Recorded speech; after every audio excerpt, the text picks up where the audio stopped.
Mesdames et messieurs, bonsoir et bienvenue dans votre émission Média Pro, l'émission qui parle de télévision et des médias. Ce soir, nous allons parler de Hollywood. Une grève inédite est en train de perturber justement la Cité des Anges et toutes les productions qui s'en suivent, allant jusqu'à faire un impact négatif sur la tenue des festivals et notamment le festival de Venise qui a commencé il y a quelques jours. Avant de commencer le débat avec nos experts Faisal Mattawi et Reda Harirash, nous allons regarder ce sujet qui parle justement des revendications des grévistes et on revient au débat.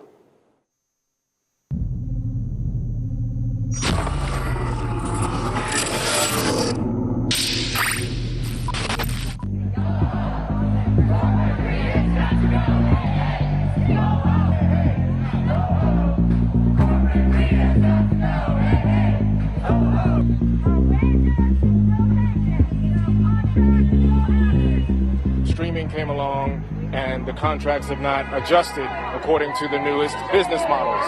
They're operating under antiquated models that don't account for the way people consume entertainment now. This is the first time the writers and the actors have stricken since 1960, and I'm out here because I've seen my pay go down over the years.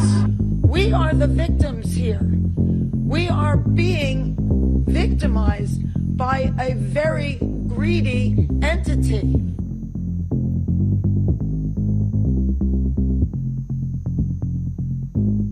I'm very moved and I'm really overwhelmed by the level of support. I think that viewers and fans around the world totally are in our corner. They appreciate the contribution that we make in their lives, and I think that everybody believes that all workers should be compensated.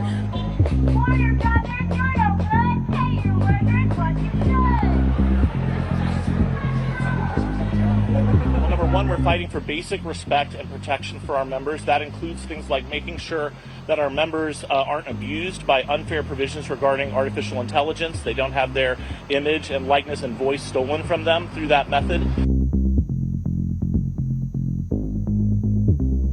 Are you in support of the strike? And absolutely. Would you be prepared to strike as well? Yeah, absolutely. No, I'm very much in support of all the unions, and I'm a part of SAG, so I would absolutely stand by that. If it's going to work at all, we have to be, part of it, and it's, I think, a very important time in these negotiations for both the writers and the actors to kind of set the ground rules for the future, because so much is changing so quickly.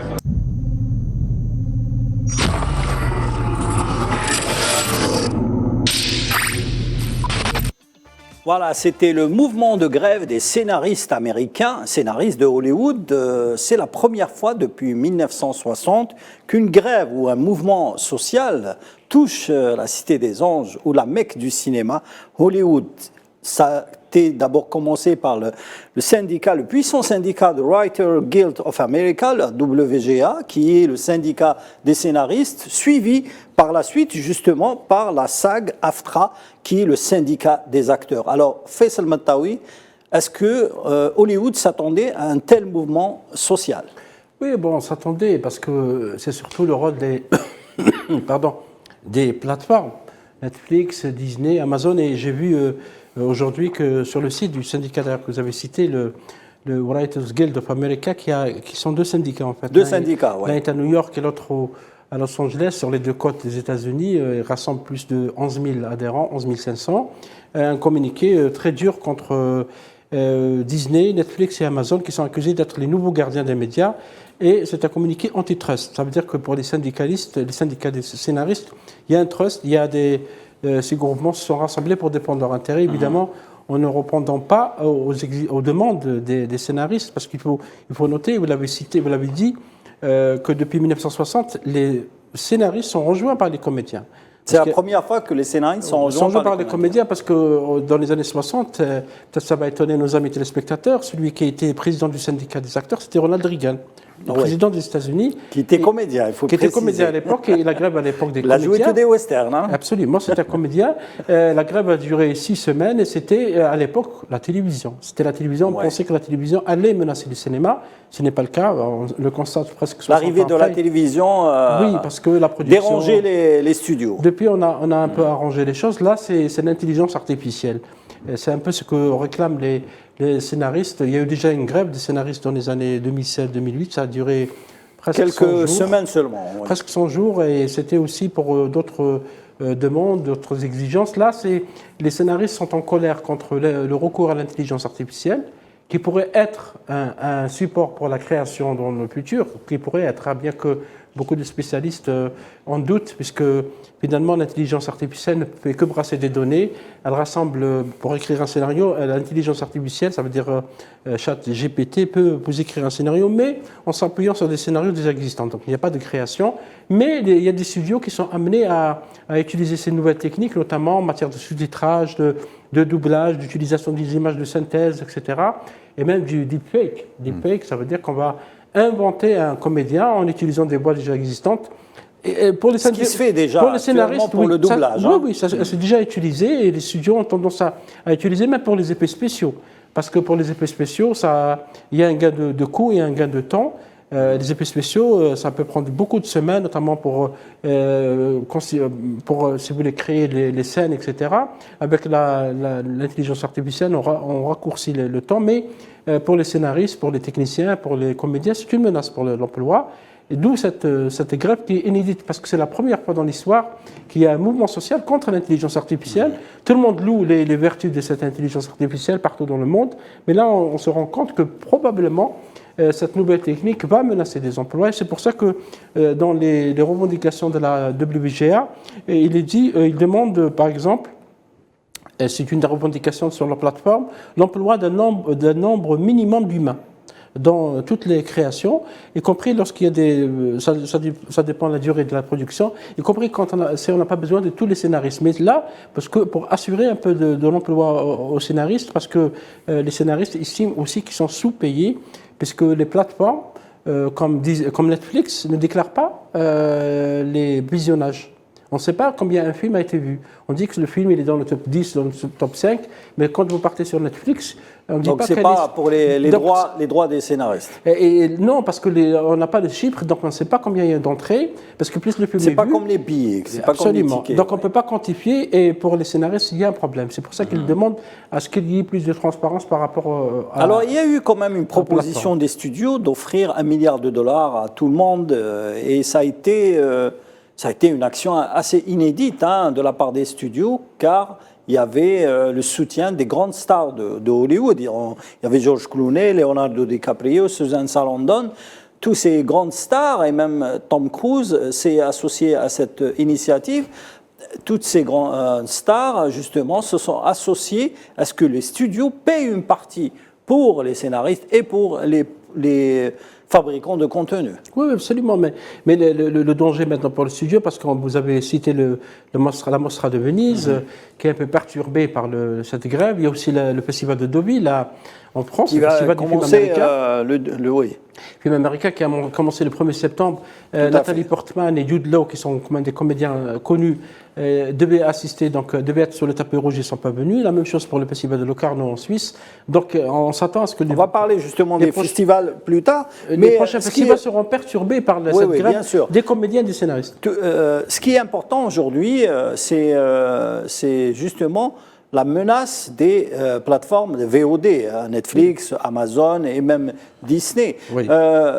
Mais que font justement ces plateformes pour essayer de sauvegarder ce qui est un petit peu leur source de revenus, qui est la création?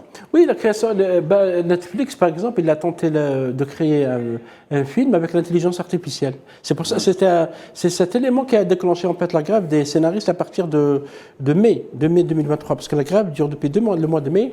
Les comédiens ont commencé le 14 juillet pour appuyer les scénaristes, et eux-mêmes ils ont des revendications salariales, parce que contrairement à ce qu'on puisse penser, que ce serait peut-être la grève des riches. Mais en fait, non. Il y a presque 160 000 acteurs de télévision, de cinéma, de théâtre, de radio aux États-Unis. La plupart, ils sont sous-payés pays, selon leur syndicat. Donc il y a des stars, évidemment, les têtes d'affiche, mais les autres. Vous connaissez bien le cinéma américain, il y a beaucoup de figurants, il y a beaucoup de second rôle, troisième rôle, etc. C'est une industrie, quoi. C'est une véritable industrie et les acteurs se sont rendus compte qu'ils sont les dindons de la farce parce que les plateformes Disney, Amazon et Netflix sont en train de se comporter en position de dominant. Et ils dominent le marché, ils ne donnent pas les chiffres sur leur entrée, ils ne donnent pas les chiffres sur les visionnages, etc. Et les scénaristes pensent qu'ils sont, si vous voulez, ils sont lésés. Ils sont les scénaristes, vous le savez très bien Salim, sans les comédiens, on ne peut pas faire de film. Et là, on commence à lancer les sonnettes d'alarme parce que les productions vont être retardées. Par exemple, Brad Pitt, qui est une star du cinéma, a arrêté le tournage de son film en solidarité avec les comédiens.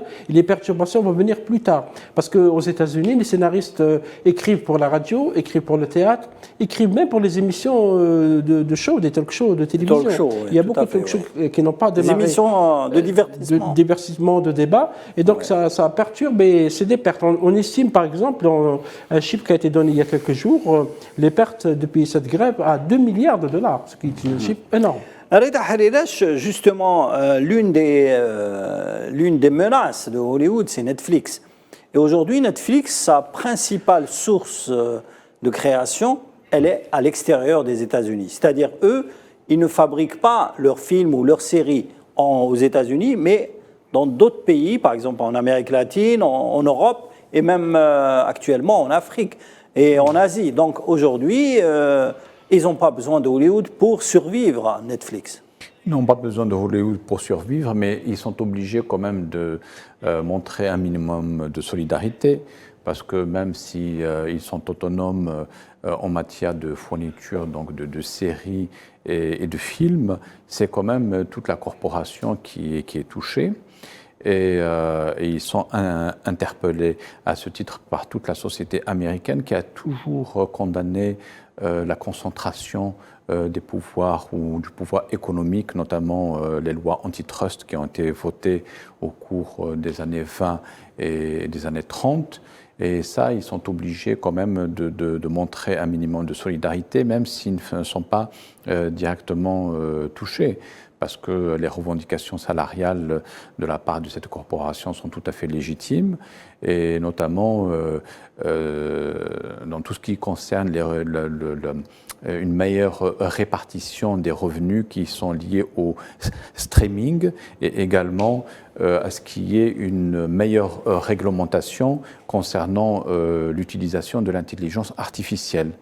Et Netflix, même s'ils ne sont pas impactés économiquement, ils sont quand même directement concernés par toute une législation auquel ils doivent participer, sous peine d'être indiqués du doigt quand même par une société américaine qui conteste fortement, qui est solidaire de ses acteurs et de ses réalisateurs.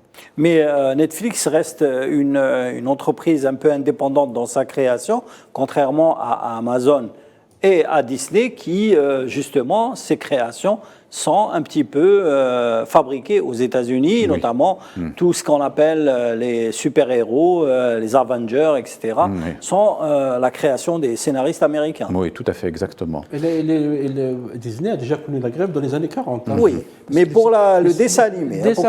Oui, c'était en 1945, ouais. C'était l'une des grèves les plus importantes dans l'histoire du cinéma aux États-Unis. Même Amazon et Disney sont en train d'aller dans l'extérieur des frontières parce qu'ils ont compris que pour perdre de l'argent, il ne faut pas rester aux États-Unis, il faut aller vers le gros marché asiatique, qui est un immense marché, le marché japonais, coréen, indien, chinois, thaïlandais, et également le marché du Moyen-Orient où il y a beaucoup d'argent, comme tout le monde le sait, et le marché européen. Et là, ce qui est intéressant dans ce que font les scénaristes Reda, c'est ce communiqué, j'avais cité au début, où il y a des accusations très claires. Ça, c'est le dernier communiqué du syndicat des scénaristes américains qui dit, je les cite, Disney, Amazon et Netflix ont accru leur part de marché et leur influence grâce à des acquisitions exerçant leur contrôle sur les marchés connexes et sous-évaluant leurs services pour atteindre une position dominante.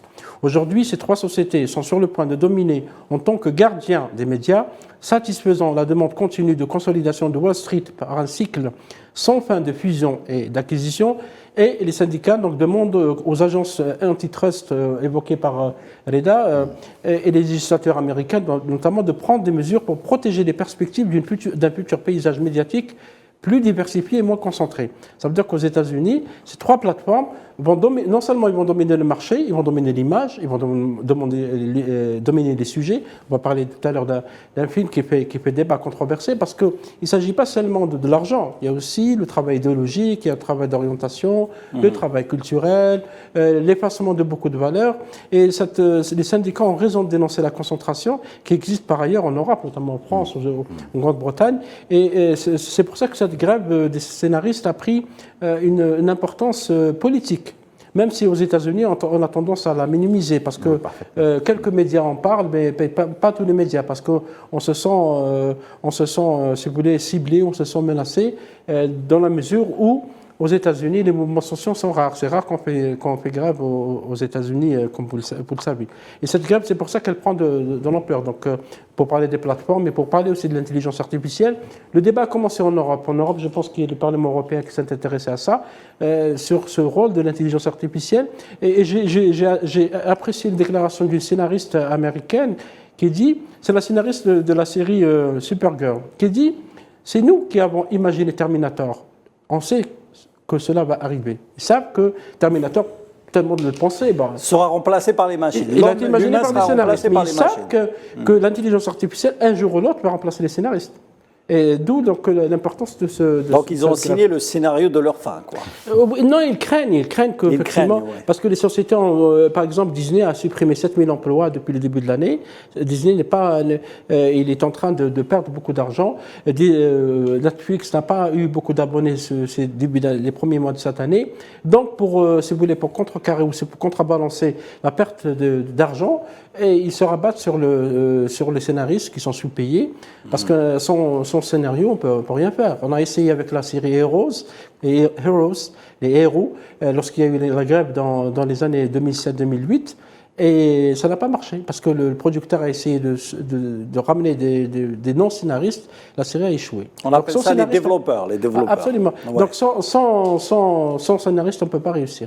Alors, cette grève, justement, à Hollywood, a eu un impact considérable au premier festival de catégorie A, qui est la Mostra de Venise, qui s'est ouvert il y a quelques jours, mercredi passé. Donc, et il n'y a eu ni star américaine ni paillettes. Le film américain qui devait faire l'ouverture du festival a été remplacé tout simplement par un film italien. On écoute un petit peu la réaction d'une star américaine qui a parlé justement de l'impact de la grève des scénaristes et des comédiens de Hollywood sur la Mostra de Venise.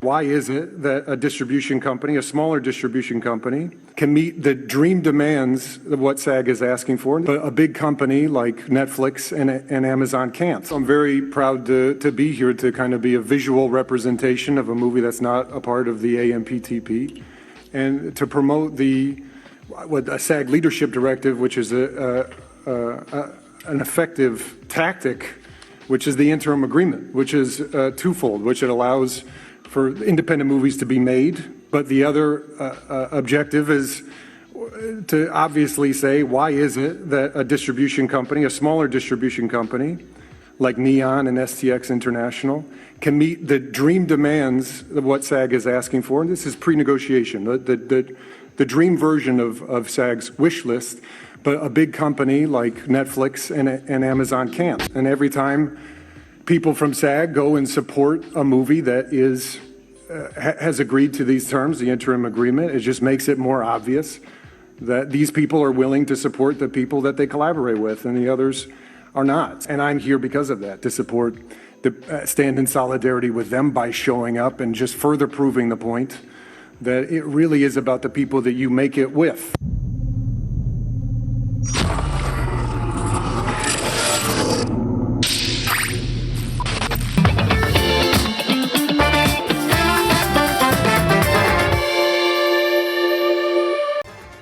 Voilà, c'était le comédien Adam Driver qui était en ouverture du festival de Venise, qui parlait justement des conséquences de cette grève sur les festivals et surtout sur la production américaine dans les festivals étrangers, notamment italiens, allemands à Berlin, Toronto au Canada et bien sûr au Festival de Cannes prochainement. Oui, absolument. Il y a le prochain festival, ça sera le festival de Toronto normalement, et après ça sera le festival du Caire, festival je pense de Berlin en février.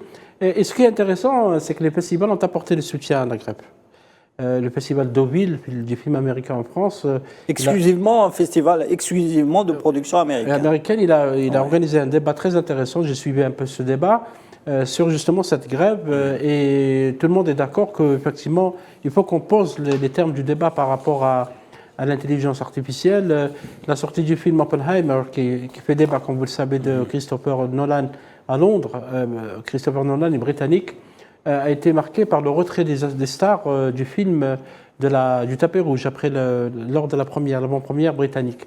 Et donc il y a un mouvement de solidarité à Locarno en Suisse également, et ce mouvement de solidarité peut prendre de l'ampleur à l'étranger parce que le cinéma américain, vous savez, maintenant est un cinéma international. Beaucoup de productions se font aux États-Unis, à Hollywood, d'autres se font en Amérique du Sud, en Europe, en Asie, un peu partout. Et donc, il y a beaucoup de chaînes de production qui pourraient être touchées si la grève se poursuit. Et ce qui est un peu étonnant, c'est d'abord le silence des autorités de régulation américaines, des agences fédérales qui ne disent absolument rien sur cette grève, et également pour les scénaristes et les acteurs qui d'abord multiplient les sorties sur le terrain avec des pancartes, en strike, on fait de la grève. Ils dénoncent un peu le mépris des majors, des producteurs, mais également des plateformes et également des télévisions. Parce qu'aux États-Unis, parfois, comme CBS par exemple, ou HBO, c'est des chaînes qui participent aux productions de séries. Parce qu'on a tendance à oublier, les scénaristes écrivent aussi les séries. Il se trouve que les plateformes comme Disney ou Apple Plus ou Netflix se nourrissent par des séries. C'est là où il y a l'audience. C'est vrai qu'il y a les films et les séries avec les saisons 1 et 2. Il y a beaucoup de saisons qui vont être retardées selon les médias américains. Tout à fait, oui. Parce que les scénaristes ont décidé de ne pas remettre les pages de scénario. Et le retard de production induit des surcoûts, induit des retards. La chaîne de production des studios à Hollywood sont liées aussi à d'autres chaînes.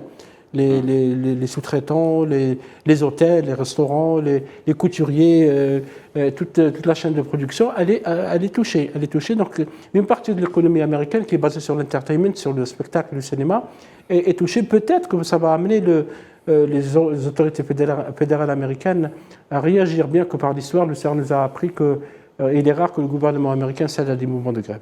Alors, Reda Hariresh, ce qui a étonné un petit peu les médias français, j'ai suivi un petit peu sur les médias français, notamment sur les chaînes d'information et même certaines télévisions généralistes, c'est cette multiplication de grèves à Hollywood qui a étonné un petit peu la scène culturelle française, hein, entre autres, qui ne s'attendait pas un petit peu à un mouvement social à Hollywood, qui est considéré comme le monde du capitalisme qui n'est jamais touché par les mouvements de grève, comme c'est le cas souvent en France avec ce qu'on appelle la grève des syndicats et notamment les intermittents du spectacle, etc. Aujourd'hui, Hollywood est touché, selon certains médias français, par le virus social français. Disons que les positions entre les négociateurs, c'est-à-dire entre les protagonistes, sont tellement éloignées maintenant à Hollywood, ça fait depuis 144 jours qu'ils sont en grève, que finalement ça nous rappelle un peu la crise des mineurs britanniques au cours des années 80, lorsque Margaret Thatcher a refusé de faire des concessions. Tout à fait, et ça a duré très longtemps. C'est économique, mais c'est à peu près le même modèle. Exactement. Donc dans le monde anglo-saxon, il y a déjà eu un précédent, sauf que cette fois-ci, ça touche directement le cinéma, parce que... Est-ce qu'on peut comparer un petit peu la Grande-Bretagne aux États-Unis, du moment que la Grande-Bretagne a quand même un mouvement ouvrier très important par rapport au mouvement un petit peu du monde capitaliste américain. Surtout que les majors et les studios sont des bons payeurs généralement. Ils n'ont pas ce souci de grève chez les scénaristes notamment, ou chez les techniciens, ou chez les acteurs. Alors, il faut savoir que les grèves ne sont pas fréquentes.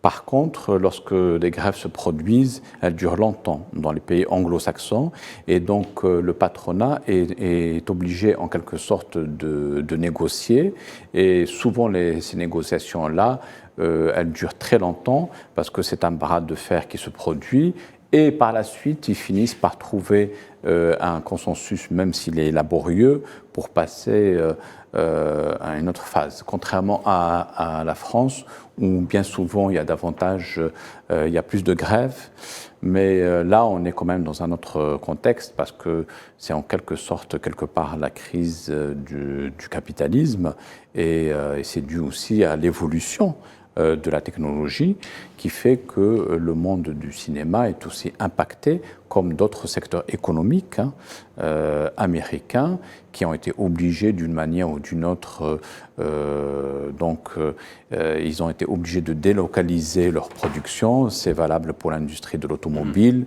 c'est valable pour d'autres industries et cette fois-ci ça touche le monde du cinéma. Et donc ça va devenir maintenant un débat de fond aux États-Unis, parce qu'il y a des échéances électorales qui vont venir bientôt. En 2024, c'est les élections présidentielles aux États-Unis. Et il faut savoir qu'il y a les partisans, il y a deux adversaires qui vont se positionner. Il y a Généralement, Hollywood est plus à gauche, plus proche des démocrates. Plus proche des démocrates, mais il y a un débat de fond qui va s'annoncer, puisque depuis l'investiture, enfin depuis l'arrivée de Biden, depuis la présidence de Donald Trump, son prédécesseur, une partie donc des Américains sont partisans plutôt d'une relocalisation des activités industrielles américaines de manière à relancer la machine industrielle américaine et pour pouvoir créer davantage d'emplois, alors que d'autres sont plutôt pour une délocalisation. Et cette crise de Hollywood, elle va impacter aussi, même, vous verrez bien d'ici quelques mois, le discours des hommes politiques entre les tenants et les adversaires de tout ce qui est relocalisation et délocalisation. Dans le même sillage, dans le même sillage, Reda, avant de passer la parole à Faisal, est-ce que vous ne pensez pas, justement, comme le cinéma est l'une des plus importantes industries américaines, elle va connaître le même parcours que l'industrie de l'automobile qui a été, durant les années 30 et 26, créer une crise importante aux États-Unis, conduisant à la fermeture de plusieurs usines, à la transformation de certaines marques et aussi, surtout, à revaloriser certains métiers. Oui, c'est incontestable parce que à partir du moment où actuellement le patronat, en quelque sorte les patrons sont en position de force, ils vont vouloir en quelque sorte dégraisser le mammouth de manière à pouvoir rebondir par la suite. Donc c'est vrai que ceux des scénaristes et des acteurs qui vont rester dans l'activité vont avoir davantage de garanties. Et il y a une tentative d'ouverture d'ailleurs avec cette proposition d'indemnisation en quelque sorte avec 1 milliard d'euros. De dollars. De dollars, pardon. Mais étant donné que, bon, l'euro en termes de parité avec le dollar, c'est pas. Oui, tout à fait. Mais 1 milliard de dollars c'est une maigre consolation, sachant que cette industrie génère énormément de profits. Alors justement, je reviens vers toi, Faisal. Selon le Variety, la demande globale des scénaristes s'élèverait à 600 millions de dollars. Et ce qui reproche en fait aux studios, c'est l'absence de rémunération sur le plan des revendications. Concernant les géants du streaming, ils revendiquent plus de 5%, plutôt une augmentation de 5% jugée trop faible pour les acteurs et même les scénaristes, puisqu'ils ont augmenté de 5% le taux de pourcentage pour valoriser un petit peu les actions des films, mais également, pour l'heure, les studios refusent d'allouer aux actrices 2% du montant des abonnements aux sites de streaming, ce qui est pour eux très important. En fait, la visibilité sur le streaming et sur la VOD, c'est ça qui dérange un petit peu les scénaristes et les acteurs. La visibilité et surtout le manque de... L'absence de... ce qu'on appelle les royalties. Les royalties et le manque de transparence de ces plateformes. Netflix, c'est presque 200 millions d'abonnés à travers le monde. Et Amazon est en train de fonctionner d'avancer aussi parce qu'Amazon maintenant a investi le terrain du sport. Ces plateformes gagnent énormément d'argent, bien qu'il y a une bourse aux États-Unis, qu'il y a une agence fédérale qui contrôle, qu'il y a des instruments qui obligent les majors, les entreprises de dévoiler leurs bénéfices, mais il y a beaucoup de choses qui ne sont pas dites. Et ce qui est intéressant, parler de localisation, relocalisation, il est très difficile donc d'évoquer cela, parce que déjà le cinéma américain est déjà délocalisé depuis longtemps. Lorsqu'il y a des tournages, Mission Impossible, que vous avez vu dernièrement, la dernière version, une grande partie, et souvent ces dernières versions ont été tournées à l'extérieur des États-Unis. Mais disons ce qui est intéressant. C'est qu'il y a quand même le soutien des congressmen. Il y a certains membres du Congrès qui commencent à apporter leur soutien au mouvement de grève, notamment des démocrates, et aussi des instructions qui ont été données, notamment au syndicat britannique, qui est très puissant, le syndicat des acteurs, des artistes-interprètes britanniques, qui interdit aux acteurs britanniques de remplacer un acteur américain, dans le cas où un producteur l'appelle. Donc c'est par solidarité. Je pense qu'il y a aussi des décisions pareilles, notamment dans certains pays européens. Et cette solidarité de syndicats est intéressante parce que ça va obliger les producteurs de négocier. Les producteurs américains de séries et de films et d'émissions de télévision seront obligés de négocier avec les scénaristes parce qu'on ne peut pas faire du cinéma et de télévision sans scénariste. Dernière question sur ce sujet, Faisal. Cette grève de Hollywood, elle profite à qui ? Elle profite à Bollywood peut-être, profite à d'autres. Non, mais Bollywood et Nollywood. Non, et ce qui est intéressant, c'est que ça pose effectivement une question de morale au-delà de l'argent. Effectivement, il faut qu'il y ait un débat sur l'intelligence artificielle. Il le faut, il est important. Et d'ailleurs, même des spécialistes de l'intelligence artificielle, des grands spécialistes, des professeurs, c'est eux-mêmes qui demandent à ce qu'il y ait des régulations. Et l'une des demandes des syndicats, c'est de réguler. On peut utiliser l'intelligence artificielle dans les effets spéciaux, dans les images de synthèse, dans beaucoup de choses, mais la création artistique elle-même, l'intelligence artificielle ne peut pas remplacer la sensibilité humaine. On peut demander à une machine de créer un film, mais elle ne pourra jamais le faire comme un être humain. On ne pourra jamais demander à l'intelligence artificielle, quelqu'un l'a dit, de remplacer Mozart ou Beethoven ou n'importe quel créateur. Et donc cette question morale, je pense qu'elle est importante dans cette grève des scénaristes américains. Alors Hollywood, c'est aussi le succès sur le grand écran. On a vu un succès qui a été très très controversé. Il y a eu quand même pas mal de films qui sont sortis cet été et il y a un film qui a fait débat, aussi bien dans le monde qu'en Algérie. C'est la polémique de Barbie. Alors le film Barbie est sorti en Algérie pendant le mois de juin, je crois. Mois de juillet. Et notre ami Faisal, justement, a filmé les premiers jours de la sortie. C'était le 19 juillet. C'était le 19 juillet, donc la première semaine du sortie du film à Alger, avant qu'il soit stoppé, puisque le film n'avait pas son visa d'exploitation. On regarde ces images et on revient au débat.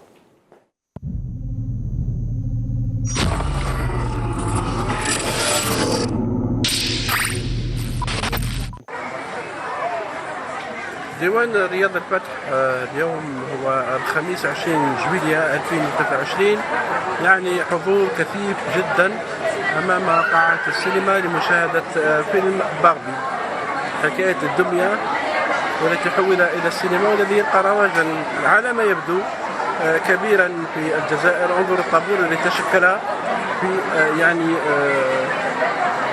رياض الفتح أو في ديوان رياض الفتح، يعني عدد كثيف جدا لم نشاهد هذا منذ عدة سنوات. يعني جمهور غفير جدا يريد الدخول لقاعة السينما لمشاهدة فيلم باربي.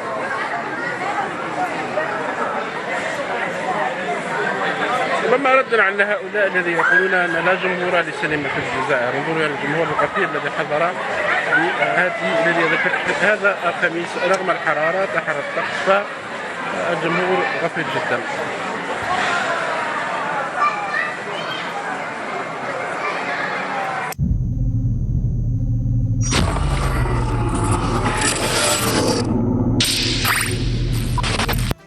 Voilà, c'était des images filmées par Mr. Faisal Matawi. Effectivement, c'était le 20 juillet, tu le disais un petit peu dans tes propos, hein, dans ton commentaire. Alors, ce film est resté quand même 3 semaines à l'affiche à Alger, même dans d'autres wilayas, avant d'être retiré de la programmation. Suite justement à l'interdiction de ce film dans certains pays arabes, notamment le Koweït. En fait, d'après renseignements pris, le film n'avait pas son visa d'exploitation et automatiquement, le ministère de la Culture a décidé de stopper sa programmation. Est-ce que, en fait, ce film méritait réellement toute cette polémique? Je ne pense pas. On aurait pu laisser le film passer.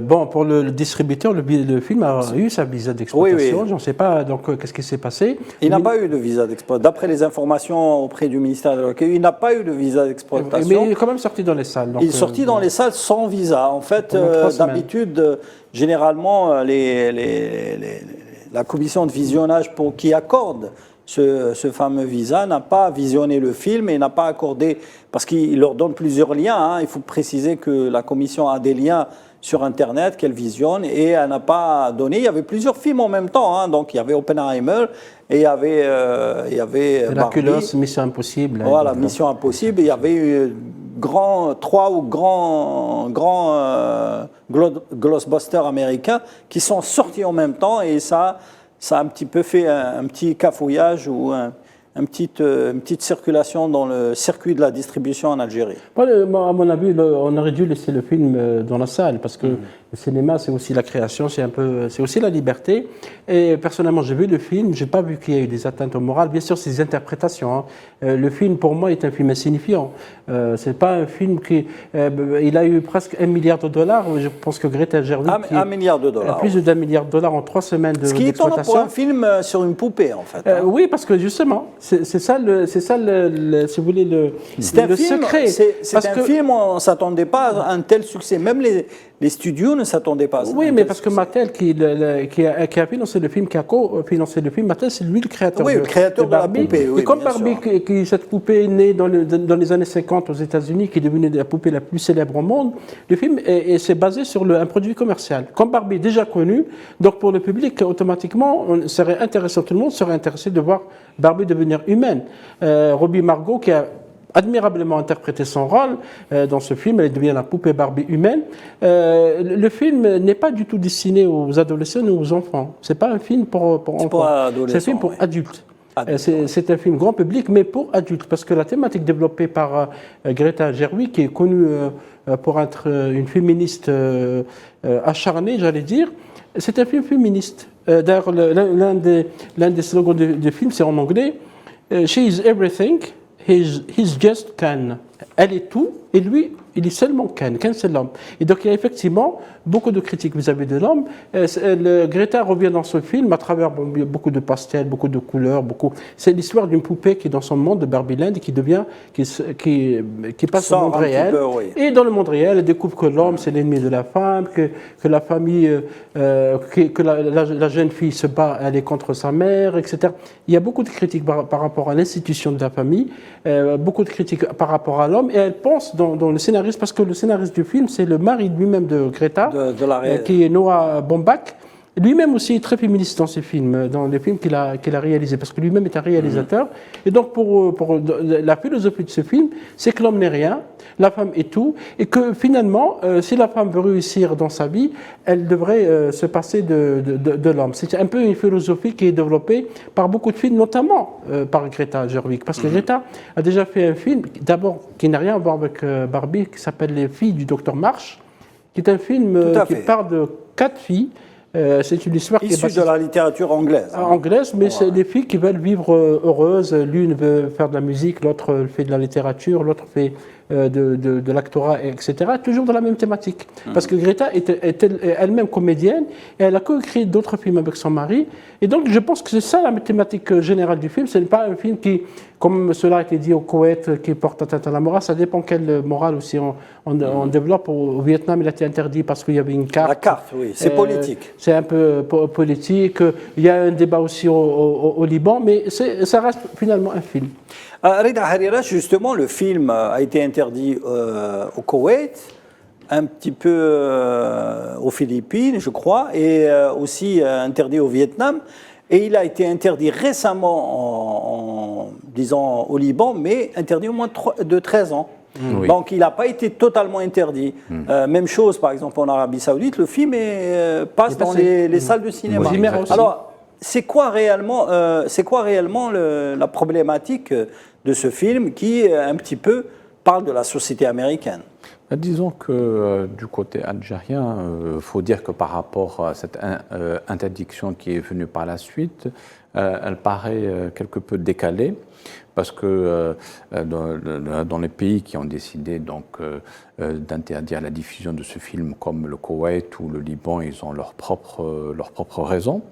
Alors que dans le cas algérien, ce film a été projeté, il a eu beaucoup de succès. Et pourquoi est-ce qu'on a attendu 3 semaines pour l'interdire? C'est la polémique qui a enflé et qui, après vérification, a trouvé qu'il n'avait pas l'autorisation. Donc il a été tout simplement retiré des écrans. Il a été retiré, mais il aurait fallu le faire dès le premier jour. Ouais. C'est-à-dire ne pas mécontenter les gens, surtout que d'un point de vue commercial, il a eu beaucoup de succès dans notre pays et il n'y a pas eu d'atteinte véritable à la morale. ni à l'histoire de notre pays, ni à la morale de la société. Une dernière question, Faisal, justement, l'une des caractéristiques d'une commission de visa d'exploitation, c'est que on fixe les interdictions par âge. En Algérie, ça n'existe pas. Il faudrait l'imposer, et même pour la télévision. D'ailleurs, on en a parlé plusieurs, ça fait des années qu'on parle, le tasnif en arabe, ça veut dire qu'il faut mettre effectivement des carrés, des films réservés au moins de 13 ans. Absolument, c'est pour ça que j'ai dit que le film, j'étais étonné de voir beaucoup d'enfants. Sincèrement, quand j'ai vu le film à la Yad al-Fath, il y avait beaucoup de jeunes filles, d'adolescents et des enfants dans la salle, alors que le film n'est pas du tout destiné aux enfants ni aux adolescents. Donc je pense qu'il faut aller effectivement vers la détermination, précision du public qui peut voir les films, que ce n'est pas n'importe qui peut entrer dans une salle de cinéma. Voilà, merci Faisal, merci Reda. Cette émission est à présent terminée. On se donne rendez-vous la semaine prochaine avec un sujet tout aussi intéressant. Peut-être on va parler d'Oppenheimer, un film qui fait débat, justement, un film historique qui a fait succès dans les salles, mais qui pose toujours problème sur le plan international et surtout historique. Je vous dis bonsoir, restez branchés sur Al 24 News.